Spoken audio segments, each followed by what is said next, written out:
fascinating to me. But anyway, right here, that just talks about the vestibule. You can look at that. It's just a mucosa muscular. The vulva is a collective term for the external reproductive, external genitals of the female.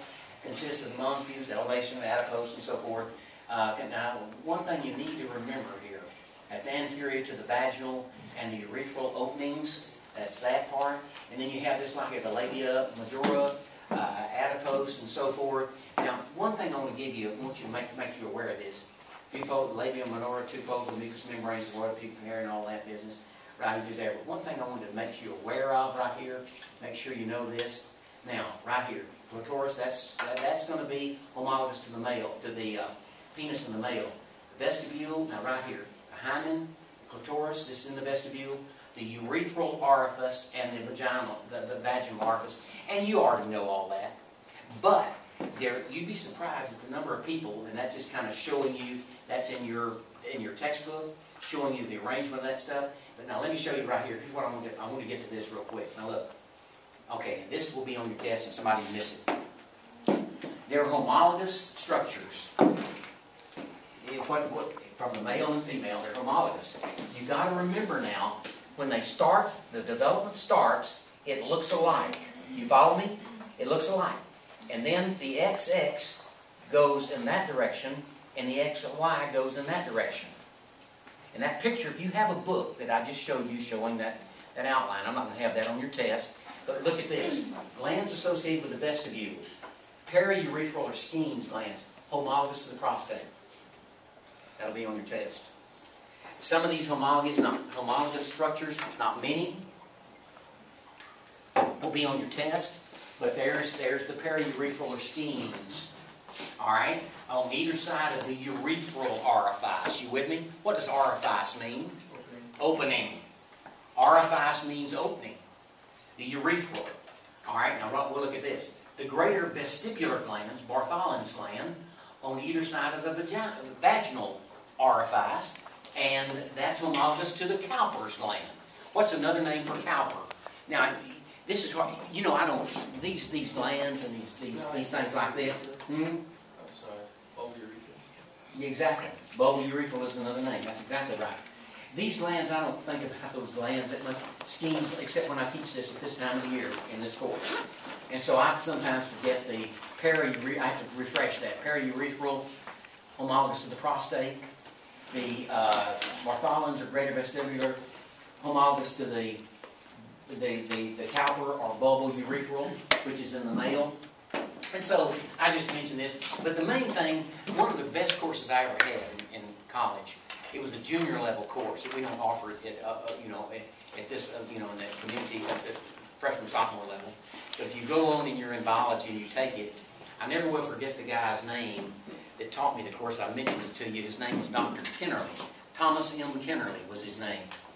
And he was a great guy. I did find out I was at a fundraiser for the university and ran into some cousins of his, old men, older guys.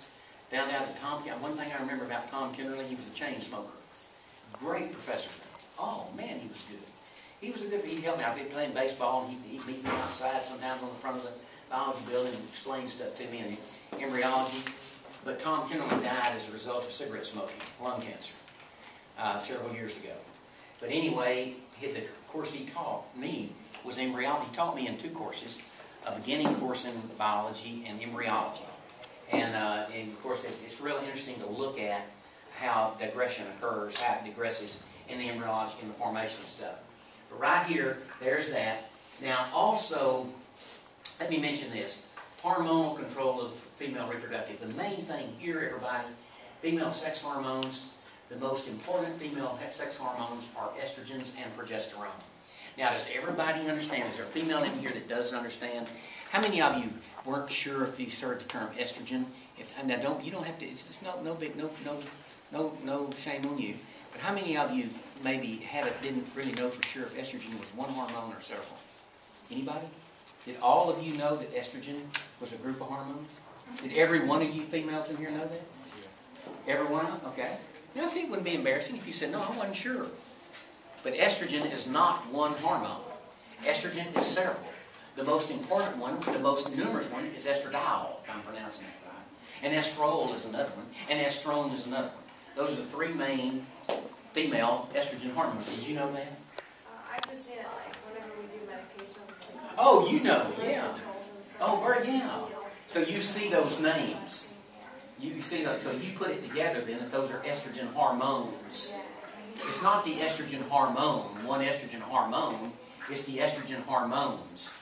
And so the most important, now progesterone is totally different. Does everybody know where progesterone is produced? You've got to know that. That's on your test. Adrian, do you know where it's produced? Produced by the corpus luteum. All right, so you got that. And what does it do early on? Maintains the pregnant uterus. In other words, when the progesterone levels fall, if you're not pregnant, you will menstruate. When the progesterone levels fall, that will cause the sloughing off, if you want to use that term, of the stratum functionalis. Okay, so right here, everybody, estrogens from ovaries are responsible for. They're responsible for development of female reproductive structures. The estrogens are female secondary sex characteristics like development of the breast, etc. You know, the female body, that sort of thing. Development of the breast, control. Now, here's another thing, y'all, that these hormones do, and especially we think in terms, especially of the estrogens, they control fluid and electrolyte balance. Like at the time of the menstrual period, the estrogens will be lower, and many females have maybe a bloating feeling, maybe a feeling of that sort of thing, you know, because of that the fluid and electrolyte balance gets a little bit out of whack.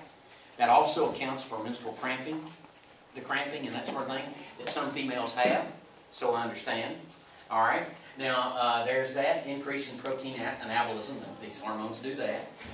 Now progesterone, this particular one, prepares the endometrium for implantation.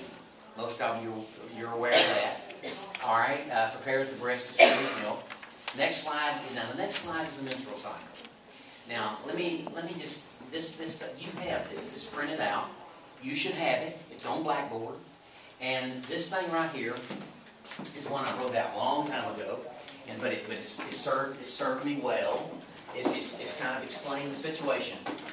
All right, the anterior pituitary produces the follicle-stimulating hormone, which we learned in 2401 under the influence of the follicle-stimulating hormone releasing factor. Our follicle-stimulating hormone, now look at this. This hormone right here, that's FSH. The follicle-stimulating hormone is responsible for the growth of the ovary. In other words, this is going to cause the Graafian follicle to develop. Now, as that follicle becomes mature, it begins the follicular growth.